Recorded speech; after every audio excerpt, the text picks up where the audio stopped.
जो JAC board ने जो मॉडल पेपर को जारी किया है उसका डिस्कशन है। और सेक्शन सी में कितने क्वेश्चन करना है, 5 क्वेश्चन है, जिसमें से 3 क्वेश्चन करना है। और 3 में से एवरी क्वेश्चन कितने मार्क्स का, 5 मार्क्स का, मतलब 15 मार्क्स का सेक्शन सी है, ठीक है ना। ये सेक्शन सी का छोटी सी कहानी है। अब छोटी सी कहानी में हम 50 नंबर क्वेश्चन से स्टार्ट करता हूँ। इसमें 50 नंबर क्वेश्चन क्या बोलता है कि राइट शॉर्ट नोट्स ऑन किस पे, डायमैग्नेटिज्म, पैरामैग्नेटिज्म एंड फेरोमैग्नेटिज्म। तो मैं रफली पहले समझाया तो उसके बाद डिफरेंस बताऊंगा। डायमैग्नेटिज्म मतलब नंबर ऑफ इलेक्ट्रॉन जो होगा वो क्या होगा, पेयर्ड में होगा। पेयर्ड समझता है ना, जोड़ा के साथ रहेगा। जबकि पैरामैग्नेटिज्म बिजोड़ा, मतलब एक पेयर्ड एक अनपेयर्ड, एक पेयर्ड एक अनपेयर्ड, मतलब तो सबसे 15 का ये नंबर क्या बोला, डायमैग्नेटिज्म। डायमैग्नेटिज्म का डिफिनेशन लिख दे रहा हूँ, उसके बाद एग्जांपल दे दूंगा, ठीक। तो क्या है, the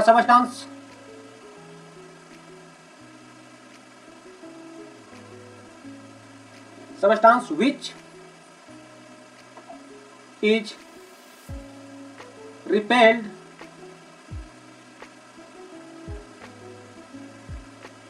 weakly by external magnetic field. Magnetic field is called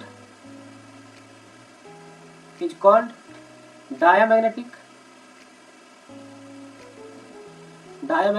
substance, ठीक है ना। and this property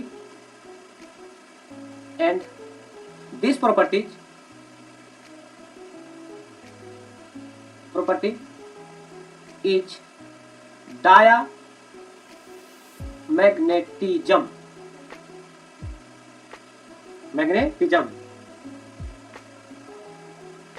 The diamagnetic substance contains only paired electrons, जैसे नमक NaCl, CO2, MgCl2 etc। ये डायमैग्नेटिक वही है जो ये जो मान लो कि ये ऑर्बिटल है और इस ऑर्बिटल में नंबर ऑफ इलेक्ट्रॉन क्या हो, पेयर्ड हो, तो ये फुल्ली फील्ड होगा ना, फुल्ली फील्ड। तो इस घटना को बोला गया क्या, डायमैग्नेटिज्म। अगर यही एक इलेक्ट्रॉन अनपेयर्ड होता, बिजोड़ा में होता, और जब बिजोड़ा में होगा ना, इसी को बोल देंगे क्या, पैरामैग्नेटिज्म। तो सेम पैटर्न होने वाला है। ये जो है सो क्या करता है, मैग्नेटिक फील्ड में रिपेल्ड करता है, जबकि पैरामैग्नेटिज्म मैग्नेटिक फील्ड में क्या करता है, अट्रैक्ट करता है।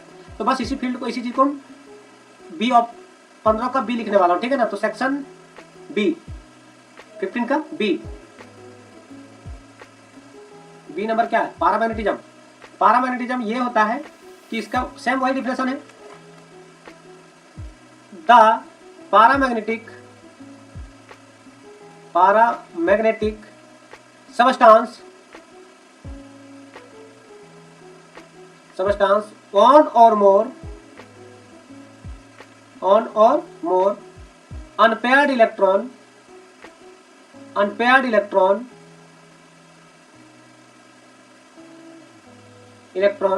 is called क्या, paramagnetic.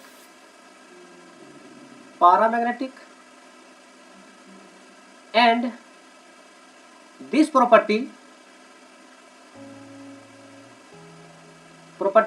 is called paramagnetism,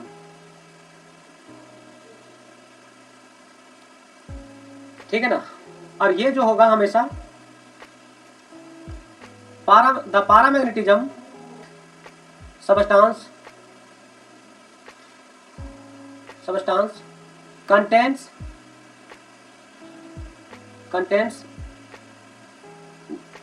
only unpaired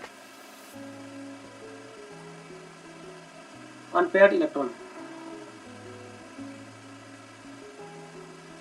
For example, NO2, NOO2 etc। ये वही जो बोले, ये हमेशा क्या होगा, पेयर में नहीं होगा, अनपेयर्ड में होगा। क्या होगा? अनपेयर्ड में होगा। जैसे ये, तो ये जो है सो क्या अनपेयर्ड है ना, तो इसी को क्या बोला गया? पैरामैग्नेटिक को क्या बोला गया? पैरामैग्नेटिक। 15 का सी जम फेरोमैग्नेटिज्म सबस्टांस क्या होता है? तो देखो फेरोमैग्नेटिक द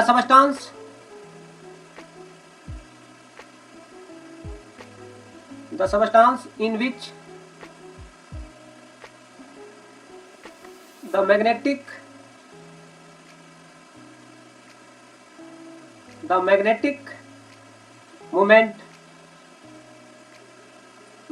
moment वेक्टर, और वेक्टर एरो दे करके कैसे बीच से बीच लाइन चला दो, vector arrange certain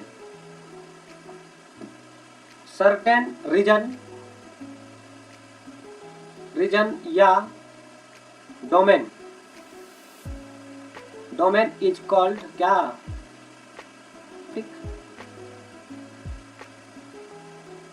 ferromagnetic and this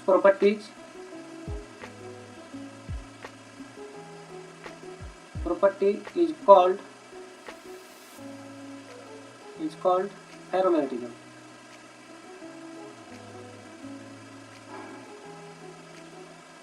जैसे एग्जांपल के तौर पे मैं बात करें तो एग्जांपल तो लिख देता हूँ, उसके बाद फिगर से समझा दूंगा, ठीक है ना। CO Ni Fe CrO2 etc। अगर मैं फिगर की बात करूँ फेरोमैग्नेटिज्म को, तो एरो देना सबका ऊपर एक डायरेक्शन में, सेम डायरेक्शन में। क्या? सेम डायरेक्शन में। ये क्या हो जाएगा? फेरोमैग्नेटिज्म। क्या हो जाएगा? फेरोमैग्नेटिज्म। ठीक है, ये किसका आंसर हो गया? 15 का आंसर कंप्लीट होता है। सब question number 16 right Faraday law of electrolysis. Faraday का लॉ लिखने बोल रहा है, तो फैराडे का फर्स्ट लॉ क्या बोला था बता देंगे, पहले लिख लेता हूं, उसके बाद फैराडे का फर्स्ट लॉ समझा देंगे, ठीक है ना, इलेक्ट्रोलाइसिस। तो देखो क्या बोला था क्वेश्चन नंबर, यही बोला गया था कि क्वेश्चन नंबर 16 के आंसर, ठीक है ना। फैराडे का फर्स्ट लॉ क्या? फैराडे का फर्स्ट लॉ इलेक्ट्रोलाइसिस वही देगा। अब सुनो, the mass of an element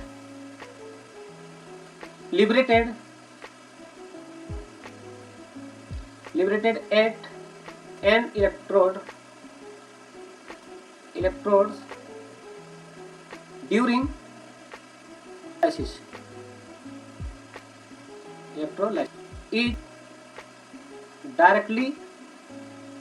directly proportional to the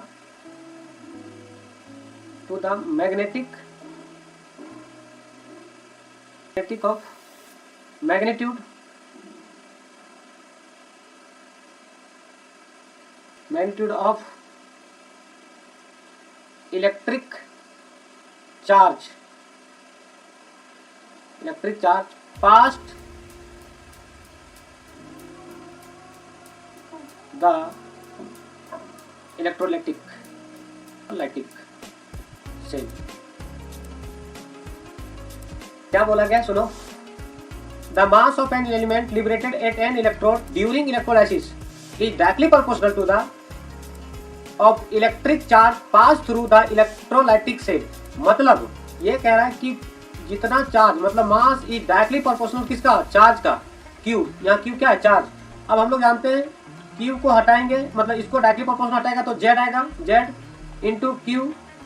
अब हम लोग जानते हैं ये फिजिक्स की भाषा में क्यू इक्वल टू कितना? I T. अब क्यू के जगह हम लोग क्या डाल सकते हैं? जेड इंटू क्या? I T. ये हम लोग को फाइनल एक्सप्रेशन आया। कौन क्या है वो बता देता हूँ। डब्ल्यू क्या है? वेयर डब्ल्यू जो है mass of element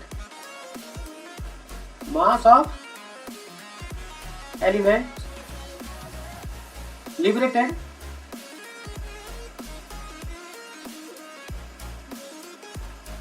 eight electrode, ठीक है ना। यहाँ स्पेस नहीं लगा तो पहले हटा देता हूँ। डब्ल्यू क्या था? मास था। इलेक्ट्रोड पे जो मास आएगा सो जेड जो है, जेड बाद में लिखेंगे। उसके बाद डब्ल्यू क्या था पता चल गया। आई क्या है? इलेक्ट्रिक करंट, और Q magnitude of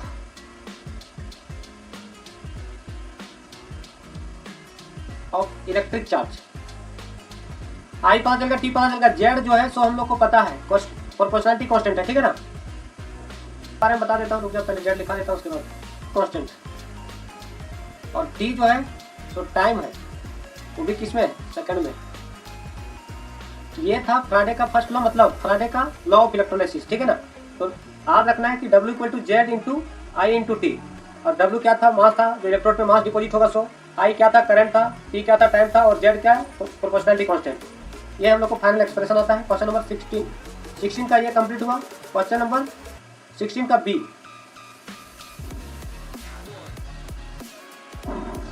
2 ampere electric current is passed.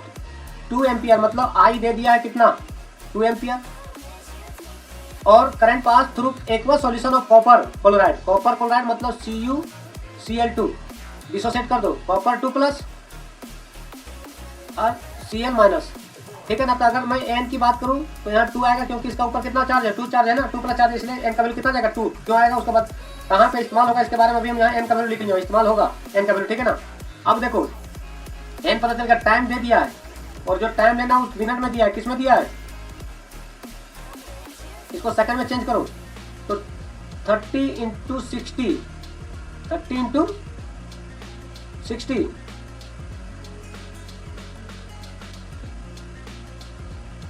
30 into 60, तो बीच किस में आ जाएगा, सेकंड में। तो ये कितना आ जाएगा, 1800 सेकंड।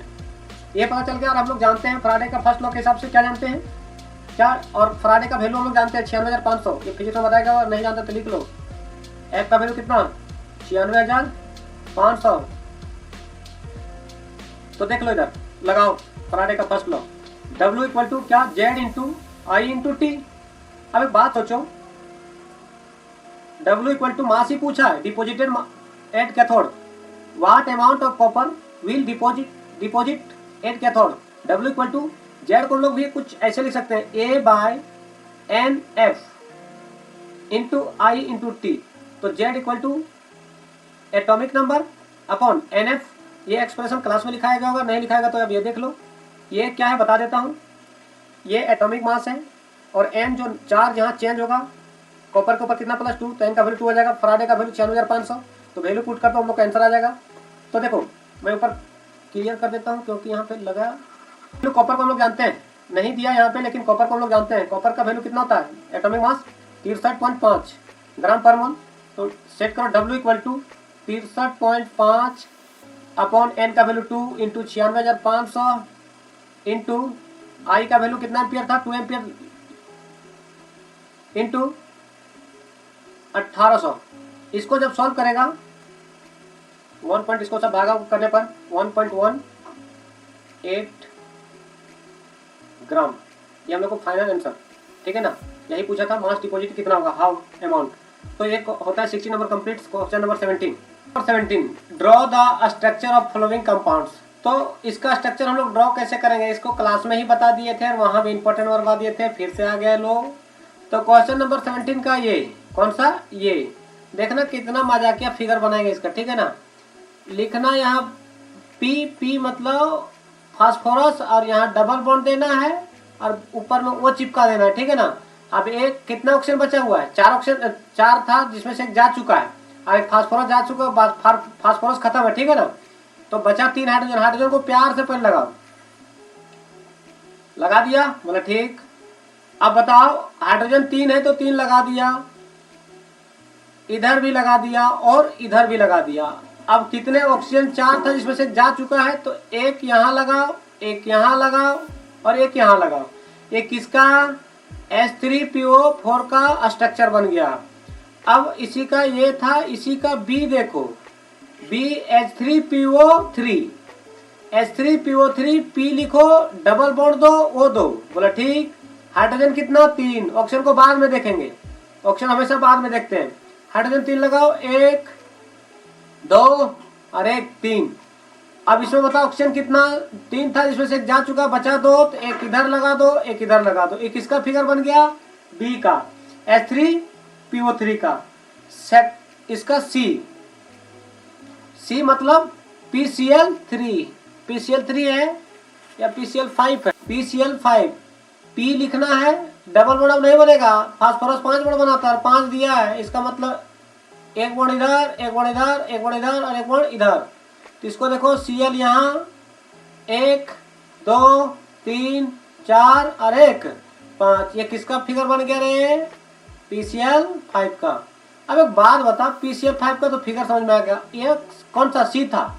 अब इसी का D देखो, D इसमें 8 वायलेंस इलेक्ट्रॉन होगा, जिनोन है ना, Xc है ना, 8 वायलेंस इलेक्ट्रॉन, तो 2 इधर लगाओ, 2 इधर लगाओ, 2 इधर लगाओ और 2 इधर लगाओ, और 3 ऑक्सीजन कितना 3 है, तो 1 ऑक्सीजन 2 ऑक्सीजन और 1 3 ऑक्सीजन। तो यहाँ डबल बॉन्ड बनाओ, बन गया डबल बॉन्ड, मतलब ठीक ही किसका फिगर बन गया? XeO3 का। ये D था, इसी का E नंबर, सबसे प्यारा फिगर E नंबर है। E को हम लोग कैसे बनाएंगे? तो देखो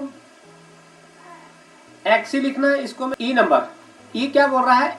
XeO4, Xe लिखो, डबल बॉन्ड O लगाओ और 4 को प्यार से क्या लगा दो? F लगा दो। F लगा दिया, बोला ठीक। अब इसमें एक लोन पे लगेगा, क्योंकि देख लो इसमें 8 इलेक्ट्रॉन होना चाहिए, एक यहाँ 2, एक यहाँ 3 4 5 और एक 6, 6 और 2 8। तो इसका फिगर कौन सा? ई नंबर का फिगर ऐसा बनेगा। ये था स्ट्रक्चर, हम लोग ड्रॉ कर दिए, जो कि काफी इंपॉर्टेंट है। 17 नंबर 18 नंबर, इसी का 18 number. What is mole fraction? तो मोल फ्रैक्शन को निकालने का देखो, ये मोल फ्रैक्शन क्या है? The ratio of number of moles of the component to the total number of moles of the solution is called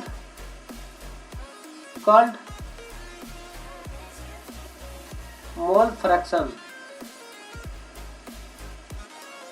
It is denoted by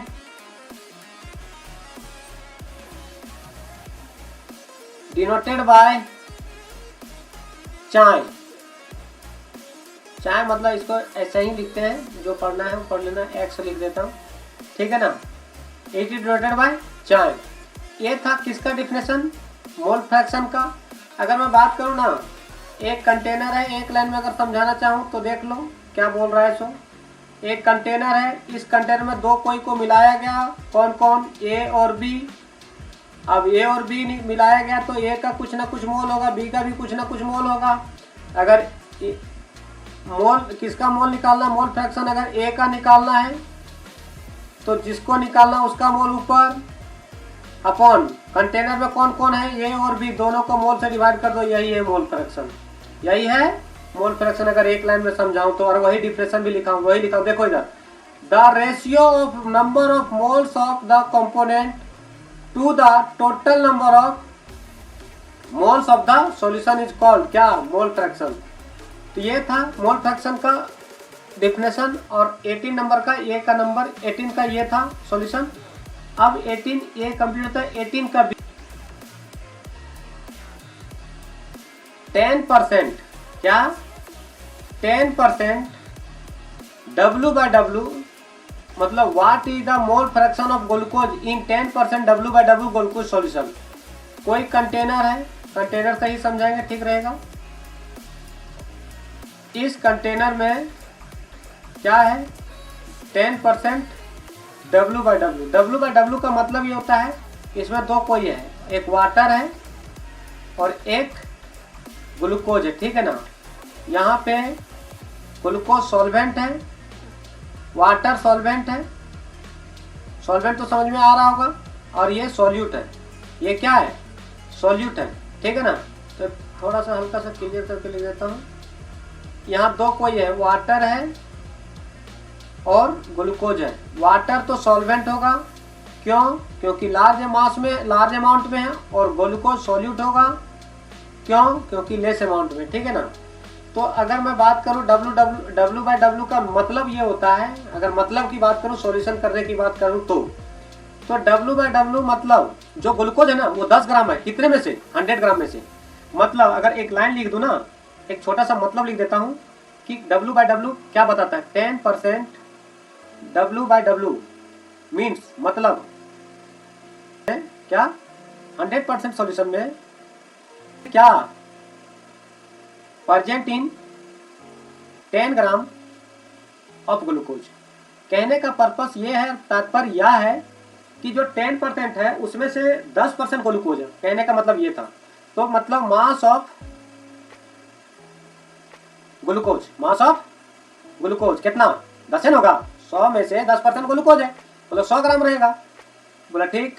glucose का molecular mass कितना होता है? 180 होता है। और नहीं जानता है तो क्लास 11 में बताया गया होगा। तो इसका मोल निकालने के लिए हम लोग क्या करेंगे, ध्यान से देखना।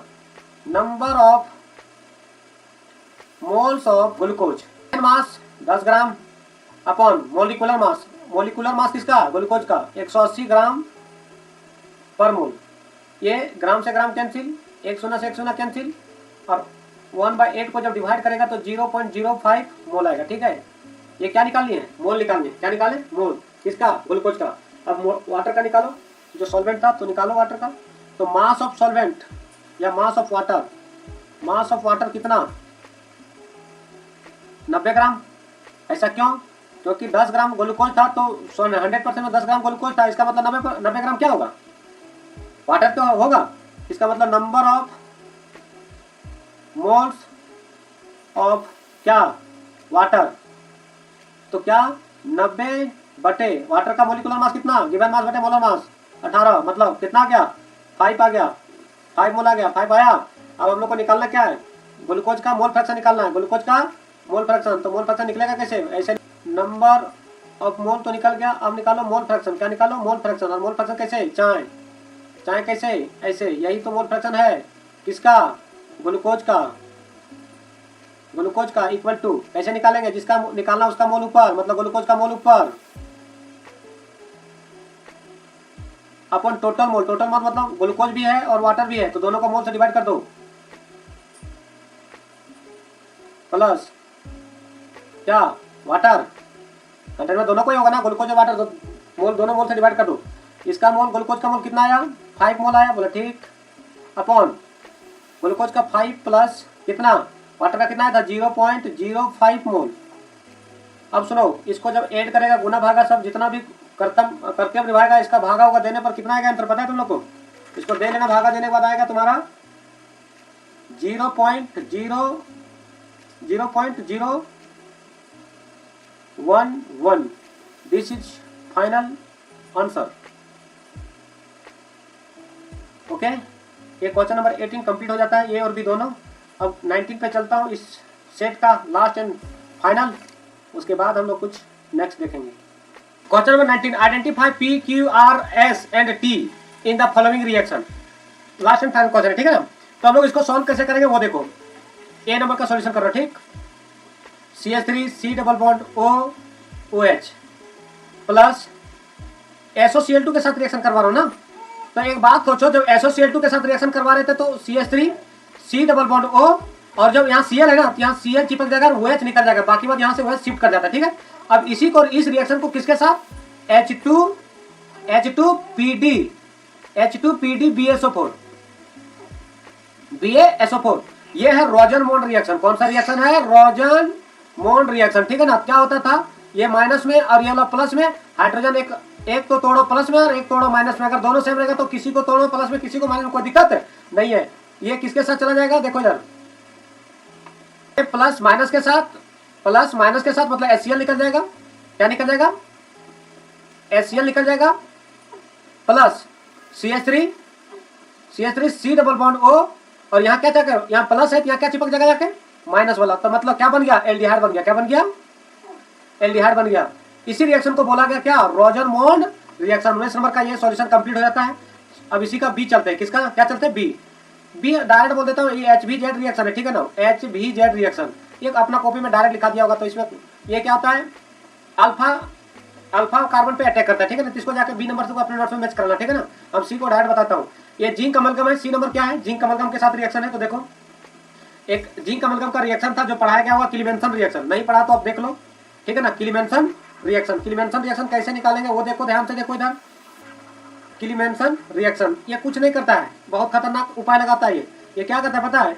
ये जो है सो क्वेश्चन जैक बोर्ड ने थोड़ा सा मिस्टेक किया है। क्या मिस्टेक है वो बता दे रहा हूँ। सी नंबर का CH3 C डबल बॉन्ड, ये C डबल बॉन्ड यहाँ होगा, ये C डबल बॉन्ड यहाँ होगा और इधर CH3 होगा, ठीक है ना। प्लस जिंक अमलगम के साथ जब रिएक्शन करवाते हैं Hg के साथ, तो इसमें कुछ नहीं, यहाँ पे प्यार से CH2 ला के डाल दो, 2 हाइड्रोजन ला बैठा दो, डबल बॉन्ड को भगा, ऑक्सीजन को भगा दो, मतलब CH3 CH2 CH3। बाकी बात बाय प्रोडक्ट क्या निकला तुम्हें मतलब नहीं। ये क्या बन गया, प्रोपेन। ये कौन सा रिएक्शन के हिसाब से, ये रिएक्शन किलीमेंसन रिएक्शन के हिसाब से। किसके हिसाब से, किलीमेंसन रिएक्शन, ठीक है।